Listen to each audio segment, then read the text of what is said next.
You've probably seen it everywhere. A friend posts a before and after photo. A celebrity suddenly looks completely different. Someone at the office disappears for 3 months and comes back half the size. And everyone's whispering the same two words. Ozempic. Wegovy. The shot. But here's what nobody's actually talking about. Not the weight loss, not the side effects listed on the label. What's happening inside the minds of the people using it? Because here's the thing. Losing weight with a needle doesn't just change your body. It rewires your entire psychological relationship with food, with yourself, and with the world around you. And that part, nobody warns you about it. It's Psychology Unfolded, where we decode what makes you, you. Let's start at the beginning. The moment someone decides to take a weight loss medication, because that decision doesn't happen in a vacuum. It happens after years. Years of trying and failing. Years of counting, restricting, exercising, then binging, then hating yourself for it. Years of doctors saying, just eat less and move more, like that sentence somehow hadn't occurred to you before. By the time most people reach for that prescription, they're not hopeful. They're exhausted. And that exhaustion, that's the first psychological layer nobody talks about. Researchers call it decision fatigue combined with shame accumulation. Basically, your brain has been fighting a war against your own body for so long that it will try almost anything to make it stop. This isn't weakness. This is what happens when a person has been told over and over that their willpower is the problem, when the actual problem is neurological. Here's where it gets interesting. GLP-1 medications like semaglutide don't just suppress appetite physically. They literally change how your brain processes food reward. Studies published in the New England Journal of Medicine showed that these drugs act on the same dopamine pathways that make food feel pleasurable and urgent. Suddenly, the pizza that used to feel like a biological emergency just doesn't. And for some people, that silence is the most disorienting thing they've ever experienced. Think about it. If you've spent 20, 30 years in a constant mental negotiation with food, can I have this? Should I eat that? I'll be good tomorrow? And then one day that noise just stops. Who are you without it? That question sounds philosophical, but for millions of people on these medications, it's deeply, uncomfortably real. Because food wasn't just food. It was comfort. It was reward.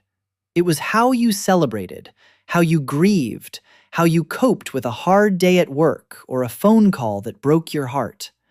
And now, the drug has muted that channel. The body is losing weight, but the brain is grieving. Psychologists call this a coping mechanism displacement. When your primary emotional regulation tool is removed, even if that tool was causing you harm, your brain panics. It starts looking for something else to fill the gap. Some people find it in control. Some find it in anxiety. Some find it in an obsessive relationship with the scale. And some people, and this is the part that sounds wild but is completely documented, some people feel nothing. A flat, gray kind of nothing. Because dopamine doesn't just govern food cravings. It governs motivation, pleasure, and emotional response across the board. Dampen one system, and you sometimes dampen all of them. Now, here's something that hits different. Let's talk about the identity shift. Because this is the psychological earthquake nobody sees coming. You've built an entire personality around being the person in the larger body. Maybe you were the funny one, because humor was armor. Maybe you were the self-deprecating one, because you said it before anyone else could. Maybe you'd avoided photos, beach trips, first dates, job interviews, doctor's offices for years. Your body wasn't just your body. It was your excuse, your shield, and sometimes your entire story. And then the weight starts coming off. And instead of feeling free, you feel exposed. Researchers studying post-bariatric surgery patients, whose psychological journey closely mirrors GLP-1 medication users, found something striking. A significant portion reported increased anxiety, not decreased, as they lost weight, because the body they'd hidden behind was gone. And now they had to show up as themselves, with no armor left. Brené Brown's research on shame resilience explains part of this. She found that people who have carried body shame for years often develop what she calls an identity-body fusion, where the shame about your body becomes so woven into your sense of self that removing the physical cause of shame doesn't automatically remove the shame itself. The weight leaves, the feeling of being wrong stays. And then comes the outside world. And the outside world is a lot. Suddenly, people are nicer to you. Strangers smile more. You get better service at restaurants. Colleagues listen when you talk. And part of you feels good about that. And part of you, the part that's been paying attention, feels absolutely furious. Because you're the same person. You were always this person. And the only thing that changed is the number on a scale. Leon Festinger's social comparison theory tells us that humans constantly evaluate themselves relative to others. But here's the darker application nobody discusses. When you've been on the receiving end of social bias your entire life, and that bias suddenly disappears, it doesn't feel like acceptance. It feels like proof. Proof that you were right to feel invisible before. Proof that the world only has room for you now that you take up less space. Literally. That realization is a specific kind of grief. Now, let's talk about fear. Because people on these medications live with a very particular fear underneath everything else. What happens when I stop? Studies show that most people regain a significant portion of lost weight within a year of discontinuing GLP-1 medications. The body remembers, and so does the brain. So some people don't stop. They stay on indefinitely, not just for health reasons, but because the psychological cost of returning to their previous body feels unsurvivable. This creates a dependency that isn't about addiction in the clinical sense, but it's a dependency nonetheless.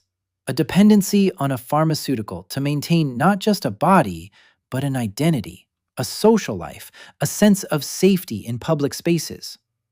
And here's what makes it truly complicated. For many people, these medications are genuinely life-changing in the best possible way.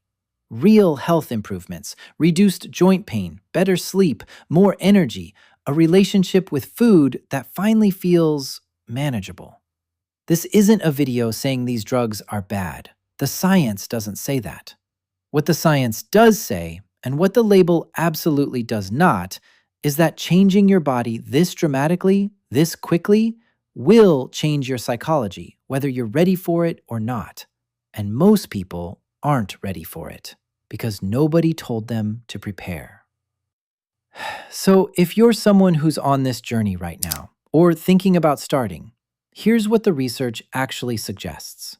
The physical transformation is the easy part. Your brain needs just as much attention as your body.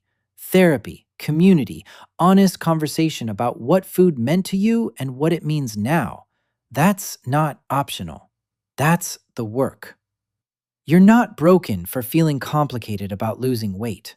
You're not ungrateful for grieving a version of yourself that's gone. You're not shallow for noticing how differently the world treats you now.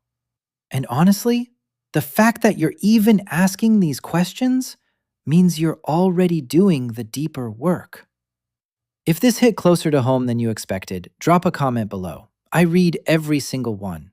And subscribe, because this channel exists to explain the psychology behind the things nobody else is talking about. The next video is already on screen. I'll see you there.